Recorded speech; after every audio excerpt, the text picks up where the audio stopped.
দুর্যোগ পিছু ছাড়ছে না বাংলার। পশ্চিম মধ্য ও উত্তর পশ্চিম বঙ্গোপসাগরে ফের একটি নিম্নচাপ। এই নিম্নচাপটি খুব ধীরে ধীরে উত্তরের দিকে এগোবে। উত্তর বঙ্গোপসাগরে ওড়িশা এবং গাঙ্গেয় পশ্চিমবঙ্গ উপকূলে এটি গভীর নিম্নচাপে পরিণত হবার সম্ভাবনা। এর জেরে দক্ষিণবঙ্গের একাধিক জেলায় বৃষ্টির সম্ভাবনা রয়েছে বলে জানিয়েছে আলিপুর আবহাওয়া দপ্তর। পাশাপাশি সমুদ্র উত্তাল হতে পারে বলে সতর্কবার্তা দেওয়া হয়েছে। মৎস্যজীবীদের জন্য বিশেষ সতর্কবার্তা জারি করা হয়েছে।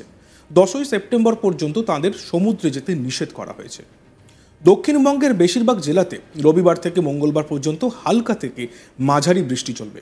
বৃষ্টির পরিমাণ বেশি হবে সোমবার রাত থেকে মঙ্গলবারের মধ্যে। শনিবার ও রবিবার তাপমাত্রা কিছুটা বাড়বে এবং জলীয় বাষ্প বাতাসে বেশি থাকায় আর্দ্রতাজনিত অস্বস্তি বাড়বে বলে জানিয়েছে হাওয়া অফিস। সোমবার পূর্ব ও পশ্চিম মেদিনীপুর, উত্তর ও দক্ষিণ চব্বিশ পরগনা, ঝাড়গ্রাম এবং হাওড়াতে ভারী বৃষ্টির প্রবল সম্ভাবনার কথা জানিয়েছে আলিপুর আবহাওয়া দপ্তর। মঙ্গলবার ভারী বৃষ্টির সম্ভাবনা বেশি থাকবে পূর্ব ও পশ্চিম মেদিনীপুর, উত্তর ও দক্ষিণ চব্বিশ পরগনা এবং ঝাড়গ্রামে। আমরা শুনে নিই আবহাওয়াবিদ অন্বেষা ভট্টাচার্য এ বিষয়ে কি বলছেন। এখন যেহেতু বে অফ বেঙ্গলের উপরে একটা নিম্নচাপ সৃষ্টি হচ্ছে, সেইটা আস্তে আস্তে নর্থের দিকে পৌঁছাবে, তারপরে নর্থ ওয়েস্টের দিকে মুভ করবে। তো সেই হেতু আমাদের এখানে একটু সামান্য বৃষ্টিপাতের পরিমাণ বাড়বে। সেটা 9 তারিখের পর থেকে আর কি বাড়াটা হবে। তো বাড়লে সেটা কোস্টাল যে ডিস্ট্রিক্ট গুলো রয়েছে, যে জেলাগুলো রয়েছে, মানে মেদিনীপুর, সাউথ চব্বিশ পরগনা, ওয়েস্ট মেদিনীপুর, নর্থ চব্বিশ পরগনা, এই অঞ্চলগুলোতে একটু বেশি বৃষ্টিপাত হওয়ার সম্ভাবনা রয়েছে। আমি মেনলি কোস্টাল ডিস্ট্রিক্ট বলতে ইস্ট মেদিনীপুর আর সাউথ চব্বিশ পরগনা, এগুলোতে একটু বেশি হয়। আর এইটার জন্য আমরা একটা ফিশারম্যান ওয়ার্নিং জারি করেছি, সেটা 8 তারিখ থেকে জারি করা হয়েছে। এই পর্যন্ত এই নিম্নচাপের প্রভাব ডিরেক্টলি কলকাতার উপরে খুব একটা পড়ার সম্ভাবনা কম। খুব একটা পড়ার সম্ভাবনা নেই। ওই মানে যেহেতু দক্ষিণ চব্বিশ পরগনার দাঁত এসে কলকাতা আছে, সে কলকাতাতে একটু বৃষ্টির সম্ভাবনা, মানে বৃষ্টির পরিমাণ একটু এখন যেহেতু বিক্ষিপ্ত ভাবে বৃষ্টির কথা বলা হচ্ছে, তখন হয়তো অনেক মানে কিছু কিছু জায়গায় আর কি বৃষ্টিটা বিক্ষিপ্ত থেকে আর একটু বেশি আর কি বৃষ্টিপাত কিছু কিছু জায়গায়। এটা আপনি বলছেন 9 তারিখ নাগাদ এফেক্টটা হবে। 9 তারিখ তো 9 তারিখ থেকে এটা মোটামুটি কি চলবে কয়েকদিন নাকি? এখনই আমরা সে বিষয়ে কিছু বলছি না। 9-10 তারিখ হবে বলেই ধারণা করা, মানে ওটা আমরা আস্তে আস্তে বলবো, এখনই আমরা সেটা বলছি। অন্যদিকে উত্তরবঙ্গের বেশিরভাগ জেলাতে রবিবার পর্যন্ত তাপমাত্রা বেশি থাকবে, একই সঙ্গে অস্বস্তিও বাড়বে। সোমবার ও মঙ্গলবার দার্জিলিং, কালিম্পং এবং জলপাইগুড়ি এই 3 জেলাতে ভারী বৃষ্টির সম্ভাবনা রয়েছে। উত্তরবঙ্গের বেশিরভাগ জেলাতে প্রতিদিনই স্বল্প সময়ের জন্য বজ্রবিদ্যুৎ সহ হালকা থেকে মাঝারি বৃষ্টির সম্ভাবনা থাকবে বলে জানিয়েছে আবহাওয়া দপ্তর। আমরা শুনে নিই অন্বেষা ভট্টাচার্য কি বলছেন। নর্থ বেঙ্গলের দিকে এমনিতে তো যেহেতু এখন একটা বর্ষাকালে, যেহেতু ওখানে একটু বেশি বৃষ্টিপাত হয়ে থাকে সাধারণভাবে, সেটা সেই হিসেবে আমরা ওখানে ফোরকাস্টিং দিয়ে রাখছি যে বিক্ষিপ্ত বৃষ্টিপাত আজকেও দেওয়া আছে, আগামী 3 দিন বিক্ষিপ্ত বৃষ্টিপাত হবে বলে বলা আছে। তো সাধারণ বর্ষাতে যেরকম বলা থাকে, এই নিম্নচাপের কোন সিস্টেমের প্রভাবে নয়। আর আরেকটা হচ্ছে বৃষ্টি হচ্ছে বা হিউমিডিটি কিরকম থাকবে এই সময়টা দক্ষিণবঙ্গের ক্ষেত্রে? হিউমিডিটি একটু বাড়বে, যেহেতু সিস্টেমটা এখন ওই সিস্টেমটা নিচের দিকে আছে বলে এখানে একটুখানি ময়েশ্চারটা কমে গেছে, যেহেতু ও সমস্ত কিছু টেনে নিচ্ছে। তো যত নর্থের দিকে এগোবে সেই হিসাবে হিউমিডিটিটাও আস্তে আস্তে বাড়বে। দুর্যোগ পিছু ছাড়ছে না বাংলার। পশ্চিম মধ্য ও উত্তর পশ্চিম বঙ্গোপসাগরে ফের নিম্নচাপ। এই নিম্নচাপটি খুব ধীরে ধীরে উত্তর দিকে এগোবে।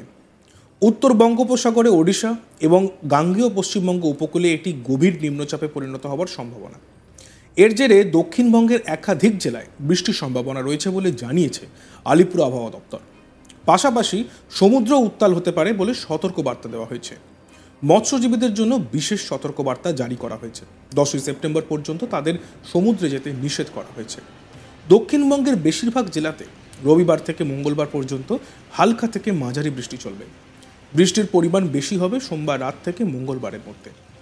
শনিবার ও রবিবার তাপমাত্রা কিছুটা বাড়বে এবং জলীয় বাষ্প বাতাসে বেশি থাকায় আর্দ্রতাজনিত অস্বস্তি বাড়বে বলে জানিয়েছে হাওয়া অফিস। সোমবার পূর্ব পশ্চিম মেদিনীপুর, উত্তর ও দক্ষিণ চব্বিশ পরগনা, ঝাড়গ্রাম এবং হাওড়াতে ভারী বৃষ্টির প্রবল সম্ভাবনার কথা জানিয়েছে আবহাওয়া দপ্তর। মঙ্গলবার ভারী বৃষ্টির সম্ভাবনা বেশি থাকবে পূর্ব ও পশ্চিম মেদিনীপুর, উত্তর ও দক্ষিণ চব্বিশ পরগনা এবং হাওড়াতে। আমরা শুনে নিই অন্বেষা ভট্টাচার্য কি বলছেন। এখন যেহেতু বে অফ বেঙ্গলের উপরে একটা নিম্নচাপ সৃষ্টি হয়েছে, সেইটা আস্তে আস্তে নর্থের দিকে পৌঁছাবে, তারপরে নর্থ ওয়েস্টের দিকে মুভ করবে। তো সেই হেতু আমাদের এখানে একটু সামান্য বৃষ্টিপাতের পরিমাণ বাড়বে, সেটা 9 তারিখের পর থেকে আর কি বাড়াটা হবে। তো বাড়লে সেটা কোস্টাল যে ডিস্ট্রিক্ট গুলো রয়েছে, যে জেলাগুলো রয়েছে, মানে মেদিনীপুর, সাউথ চব্বিশ পরগনা, ওয়েস্ট মেদিনীপুর, নর্থ চব্বিশ পরগনা, এই অঞ্চলগুলোতে একটু বেশি বৃষ্টিপাত হওয়ার সম্ভাবনা রয়েছে। আমি মেনলি কোস্টাল ডিস্ট্রিক্ট বলতে ইস্ট মেদিনীপুর আর সাউথ চব্বিশ পরগনা, এগুলোতে একটু বেশি হবে। আর এইটার জন্য আমরা একটা ফিশারম্যান ওয়ার্নিং জারি করেছি, সেটা 8 তারিখ থেকে জারি করা হয়েছে। এই পর্যন্ত রাখি আছে। এই নিম্নচাপের প্রভাব ডিরেক্টলি কলকাতার উপরে খুব একটা পড়ার সম্ভাবনা কম। খুব একটা পড়ার সম্ভাবনা নেই। ওই মানে যেহেতু দক্ষিণ চব্বিশ পরগনার দাঁত এসে কলকাতা আছে, সে কলকাতাতেও একটু বৃষ্টির সম্ভাবনা, মানে বৃষ্টির পরিমাণ একটু এখন যেহেতু বিক্ষিপ্ত ভাবে বৃষ্টির কথা বলা হচ্ছে, তখন হয়তো অনেক মানে কিছু কিছু জায়গায় আর কি বৃষ্টিটা বিক্ষিপ্ত থেকে আর একটু বেশি আর কি বৃষ্টিপাত কিছু কিছু জায়গায়।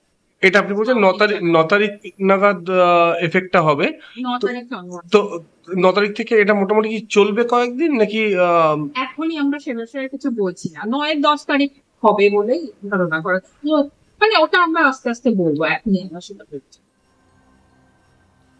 অন্যদিকে উত্তরবঙ্গের বেশিরভাগ জেলাতে রবিবার পর্যন্ত তাপমাত্রা বেশি থাকবে, একই সঙ্গে অস্বস্তিও বাড়বে।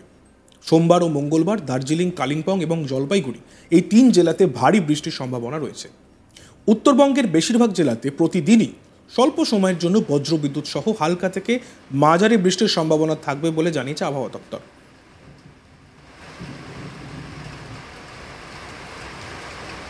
নর্থ বেঙ্গলের দিকে এমনিতে তো যেহেতু এখন একটা বর্ষাকালে, যেহেতু ওখানে একটু বেশি বৃষ্টিপাত হয়ে থাকে সাধারণভাবে, সেটা সেই হিসেবে আমরা ওখানে ফোরকাস্টিং দিয়ে।